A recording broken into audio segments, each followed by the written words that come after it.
we have another question here, which I think is so important, so key to our work. Can you share about the role of bodywork with trauma? If you've not already experienced the living inquiries, it's a bit difficult to convey just how deeply into the body we go with this work. And we can go into the body in all sorts of different ways. You know, I mean, I've obviously done lots and lots of sessions with people, and I've many myself, and we see all sorts of bodily things emerge in that process, not just emotions, but sensations, shaking, movement, a whole range of things. So we work very directly with body, not just in terms of what's being felt, but also what's being seen, because often we can actually see imagery of what's happening in the body. So, for example, we might have a strong contraction in the stomach, and it looks like a cannonball, or it looks like a wall.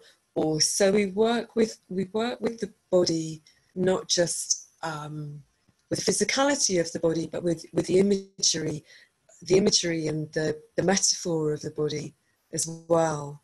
And the combination of those things is very, very powerful, and often goes very deep, and it allows the body to unwind in a very different way than I think I've experienced in any other kind of work. Obviously, when we're working online,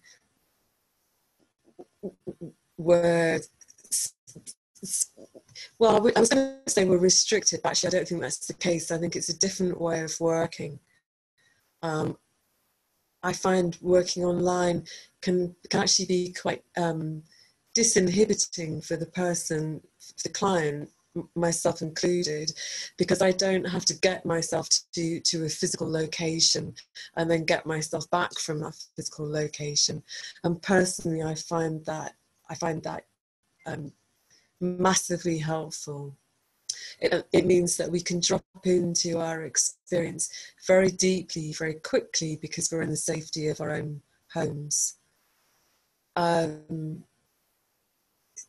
Maybe, Scott, in a moment you can say a bit more about the kind of body work that you do at the centre.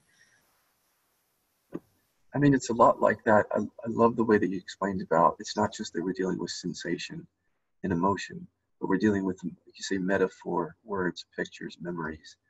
So at the center, we're just doing variations of that same thing.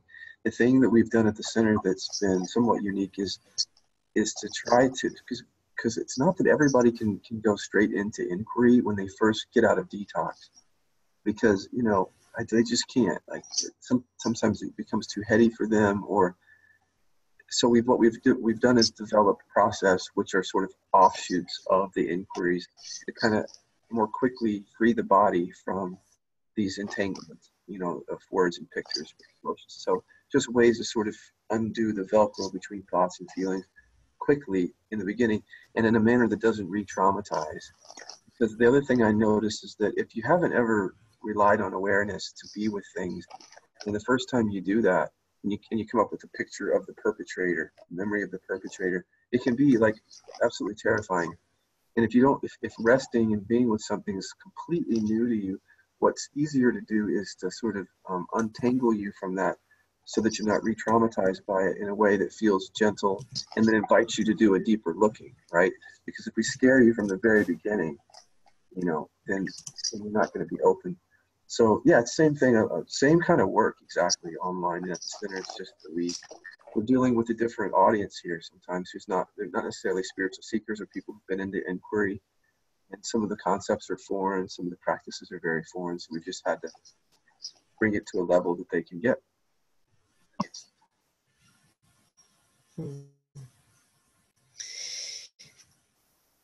We've had a related question here, which I think is a really great one to address. Lisa, maybe you can comment on this one.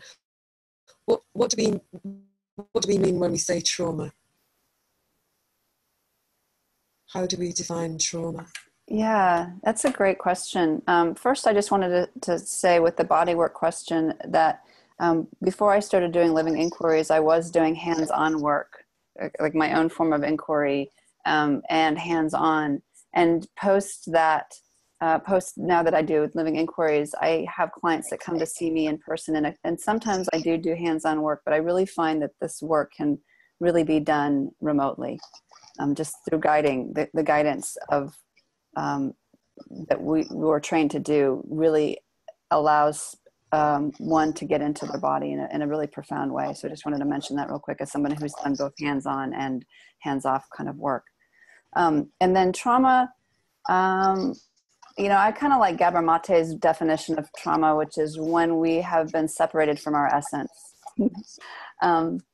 Just in the sense of separation, however we relate to that is traumatic, can be traumatic. And it may be an experience of being lost in a grocery store, and all of a sudden there's just this deep sense of separation from our caregiver that brings up something in us that is so overwhelming that we have to shut off from ourselves. At that point, we've shut off from our essence. We've shut down our somatics. We go into our minds. That creates a sense of trauma. And it can happen as innocently as that. It can also happen through things like physical abuse or sexual abuse or verbal emotional abuse, things like that. But it can really happen very simply as the example I gave, which creates this, again, the sense of separation in one system. Any other definitions? You're welcome to shoot them out there, people. I'm not sure. Fiona may have gone offline. One thing I want to say about trauma is that what I have increasingly difficulty with is separating it from deficiency story after a while. Because if you think of, I think in the clinical setting, we think of trauma as like the more extreme things like abuse, bullying. But if you widen that definition, it's sort of any event or events that created an imprint in our body and minds that kind of keeps recurring. And the reason I like that is because I think it brings much more people into the definition of it. And then you can start to see that even when you're, trauma is so subjective. So even if a comment would be innocuous to another person, it can be traumatizing to a second person because the person's imprint. Yeah. So just defining it very broadly, then I can't, there's not a lot of, in practical life, I can't find a really true distinction between deficiency stories and trauma because they're both bringing up old woundedness that hasn't been dealt with in a kind of an emotional overwhelm. Except to say, I guess we can use the word trauma in the way that we've always used it clinically to mean, these events that happen that are kind of categorized as extreme. But the more I would do this work, the more I feel like every human being has some level of trauma. And maybe the biggest trauma is just the trauma of being human. Like the trauma of the separation, the sense of the separation that Lisa said, separated from our essence. So. Let's see, Fiona, are you back? I don't know. Can you hear me now? Yeah. Yep.